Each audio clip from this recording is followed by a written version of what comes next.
Calling all detectives.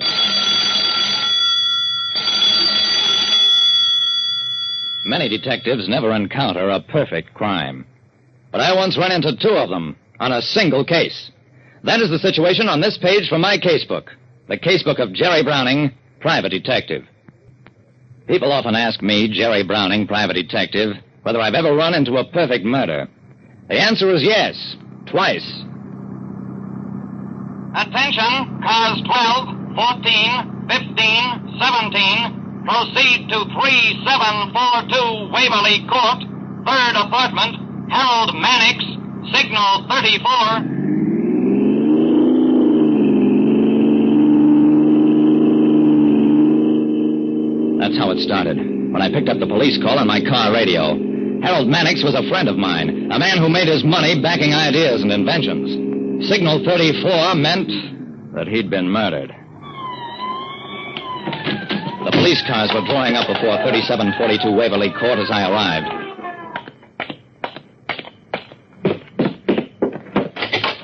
Lieutenant Dawson of Homicide met me at the door. It's murder, all right, Jerry. Mighty carefully planned, too.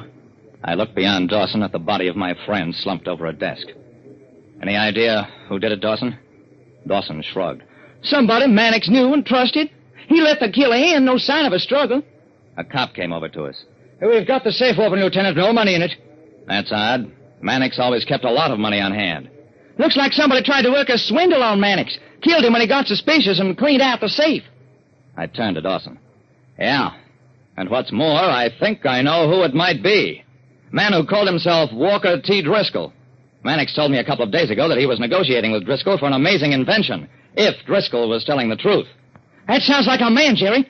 What does this Driscoll look like? I never met him, but I bet I will. When my friend Harold Mannix was murdered, I remembered that he'd mentioned the name of an inventor, Walker T. Driscoll. 2 hours later...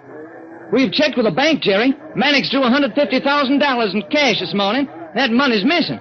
We've got no leads at all to this Walker Driscoll, no fingerprints, no description, no address, not one single thing. Nothing more happened that day. But in the next morning's mail at my office was a letter from Harold Mannix. It must have been mailed only a few hours before he was killed, and asked me to visit him in order to discuss a checkup of Walker T. Driscoll, who claimed to have invented a new machine that would positively locate underground oil deposits. The letter mentioned that Mannix had drawn $150,000 from his bank as first payment on the machine, but that he would not pay out the money until I verified Driscoll's claim of being an expert geologist and mining engineer. I grabbed the letter and made a beeline for police headquarters.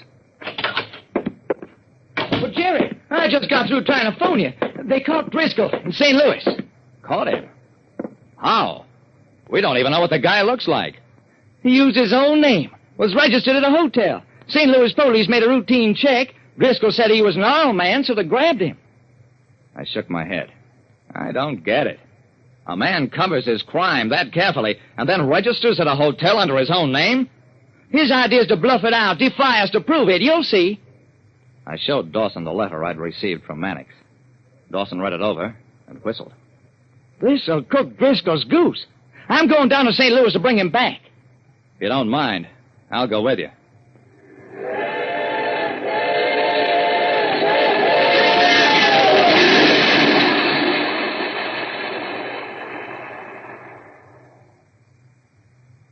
What is your name and profession? The man squinting into the spotlight was short, stocky, furtive-eyed. Looked more like a petty hoodlum than... My name is Walker T. Driscoll. I'm an oil man. Why did you have $150,000 in cash in a valise? I want to buy oil wells. From what bank did you draw the money? I won't answer any more questions without a lawyer.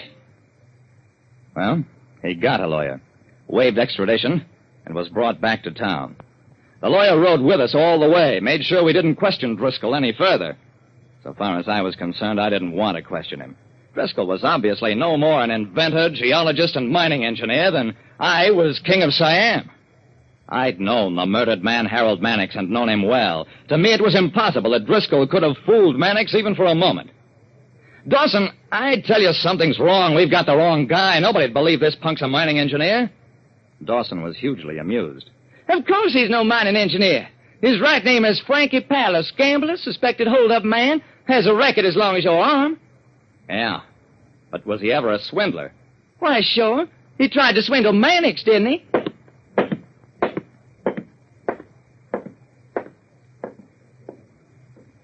I was still convinced we had the wrong man.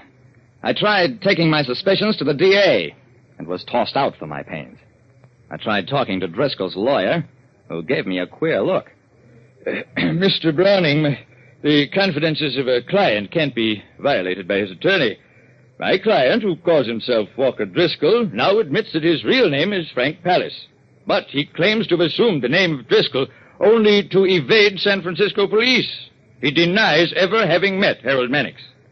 Where does Palace say he got the $150,000? He earned it, gambling.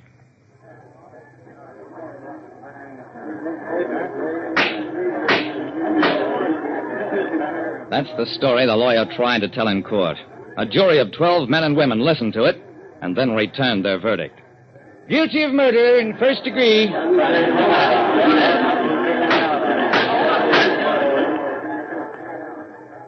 Well, that's almost the complete story. I got the last bit of it 12 hours before Frank Palace, alias Walker T. Driscoll, went to the chair. You're a square guy, Browning. I know you're trying to help me, but it wasn't in the cards.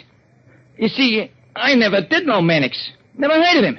But I run into this character, Walker T. Driscoll, on a train for St. Louis. I figure him for ready dough. He flashes big bills. On the train, I tell him about a big party in St. Louis and get him all excited. When we arrive, he sends his bags to the hotel and goes with me. I rent a car, drive out a ways, and let him have it. Then I bury his body good and deep, and when I come back to town, I go to the hotel, and I'm Walker T. Driscoll, so as I can get his bag and beat it. Except that as I step in, the cops grab me. Funny, ain't it? And that is the complete story of 2 perfect murders. Like I said, criminals can be smart. So smart that they sign each other's death warrants. Listen next time to Calling All Detectives, mystery drama, mystery quiz, and a chance for you to match wits with yours truly, Jerry Browning, private detective.